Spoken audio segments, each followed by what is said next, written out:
Hi, I'm Amanda, and this is the PCOS Life, and today we're going to talk about fertility. Well, here are some things that I personally have experienced with fertility.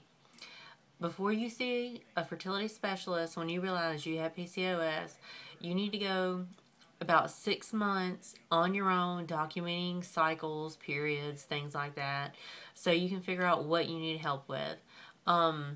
I personally have dealt with fertility specialists that don't want to talk to you or don't want to engage in your fertility process until they have seen some proof of how your cycles have been going, like using fertility calendars or ovulation prediction kits or things like that, or your basal body temperature is when you take your temperature when you first wake up.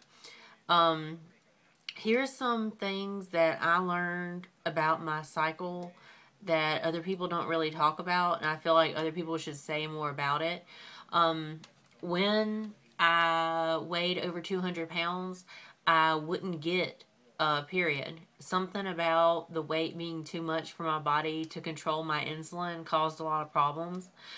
Since I've lost weight, with metformin and kind of on a stricter diet, I've noticed a lot of weight had came off. I'm down to 170 right now, somewhere around that.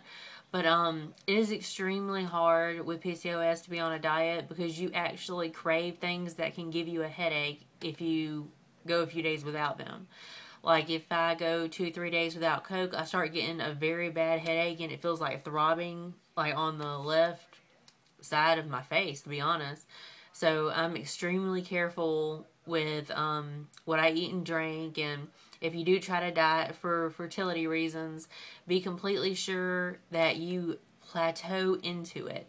You don't want to throw out everything that you eat or drink and go get all new stuff and live on bananas for 4 months, or like you need to ease into it because that big of a shock can cause you a lot of body problems you might not want to deal with otherwise. So, I'm going to talk a little bit about fertility that I know about. Um, I know that a lot of PCOS women have to have help getting pregnant. Having a pregnancy normally is considered a success, just like naturally, you know, obviously having sex and then getting pregnant is a one in a very high number chance for women with PCOS. So if you do get pregnant naturally, more points to you. It's extremely hard to do when you have PCOS. Um, I personally don't have kids right now, but after I go probably 6 to 8 months without a cyst or anything like that, then we'll be talking fertility stuff. But right now with school, I just need some time to kind of focus on that. But maybe after I get in a little bit more, we'll start doing more fertility stuff. We definitely want kids. A lot of PCOS women want kids.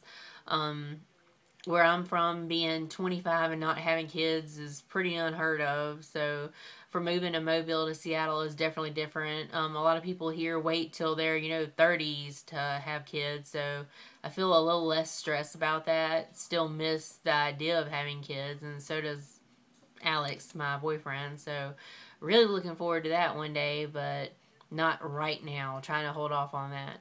Um, I think that's it. If you have any questions, you can post on this. I'll leave my Facebook link also.